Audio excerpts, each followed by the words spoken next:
So how it works is you've got your top dial with PASM and all that, so you know all that. It's got one back wheel here, and that controls everything. So I'll put it in aperture priority, just so to make it easier. And the back wheel controls your aperture.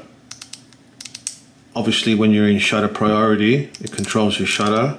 When you're in manual mode, you can control the aperture, and then you press this button here, the exposure compensation, that flips it to the shutter.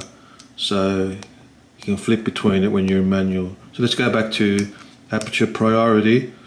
If you want to control your exposure compensation, it's the same button there. So now you can go +1, -1, like that. Obviously with a mirror, you won't see what's happening because it's a DSLR, so you know what I mean? So you just got to be careful. You got to chimp, basically, just chimp when you do a photo, because you don't know what the hell you're looking at when you change your exposure compensation. This button here changes the metering mode, ESP center weighted spot, and back to ESP. This one here is the autofocus. You can go from single to continuous to manual, to single autofocus plus manual. And then this one here quickly changes the ISO, auto to 400. Now if you want to extend that, it's in the menu system. It can go up to 1600 extended. On the left hand side over here, you've got your flash, so you can change the flash. You got your white balance, auto, 3000 Kelvin, blah, blah, blah.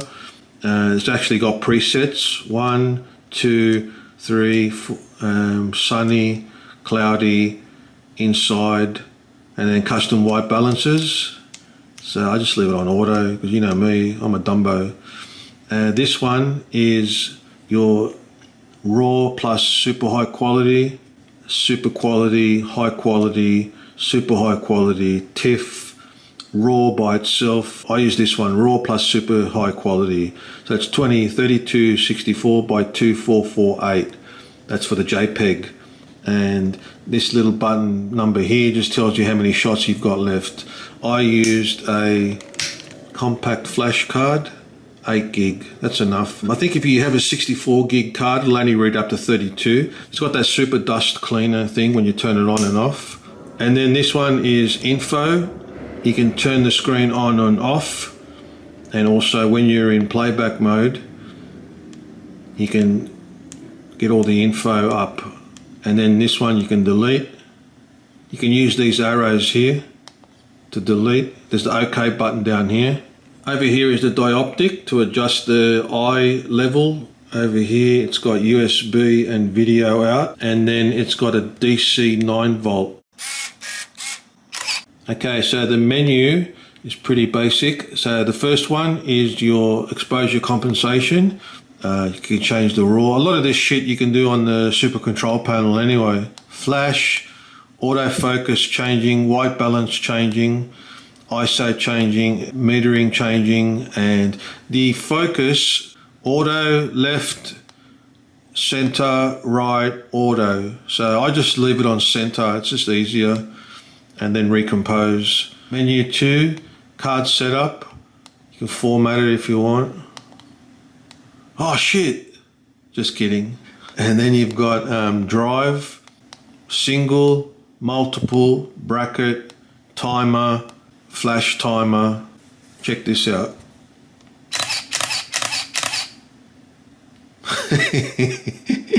That's it. You'll get a few bald eagles with that. Still writing. Far out. Come on. Bracketing, you got your normal 3, third, 3 with 2/3, 3 frames with 1 stop. That's it. I mean, that's all you need, isn't it? Really, when you think of it. See what I mean? It's just so simplistic. It's beautiful. It really is. I love it. I hate menus. They've got too much shit in them, man. Like the Sonys and that.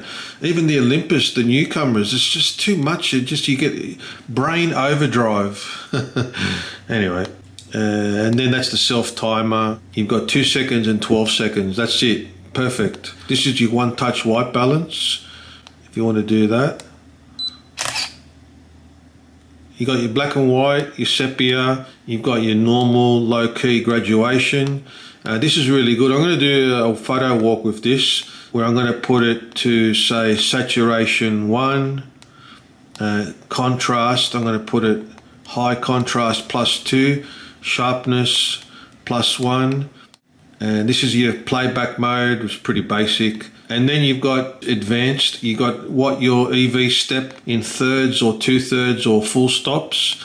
Your ISO boost, this is where I was telling you, if you turn that on, now your ISO can go to ISO button here, bing, bing, bing, bing, 800, 1600. So there you go. So with the ISO boost on, it goes to 1600. Manual flash, white balance, plus or minus, custom white balance, AF illuminator, you know, the little red light to help you autofocus. AEL metering is auto, custom OK, off. What the hell's that? The OK button down here, you can customize it to whatever you want. Time, you can reset everything, your file name, whatever you want to do it with. Recording view, I think what this means is when you take a photo on the back of the screen, how long it's going to stay on the back of the screen. And then the sound, I don't know what the hell this is for. I think it's the sound of the bips. This is the back of the screen. You can change the brightness of the screen. Sleep. Now, this is a hot tip. You'll see in my photo walk, the camera was hanging, it was locking up. The sleep was causing the problem. So after a minute, when I went to sleep or whatever, because I was walking around, when I went to go take a photo, it was completely hung. So I had to take the battery out and put the battery back in for it to reset. But when I turned it off, the sleep, I never had that problem ever again.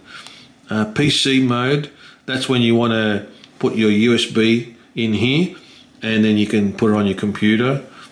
Pixel mapping, fix any pixels, reset the lens, erase setting. It'll say, do you really want to do it? Of course I want to do it, but you can get rid of that question because it's a pain in the ass sometimes if you're deleting a shitload of files.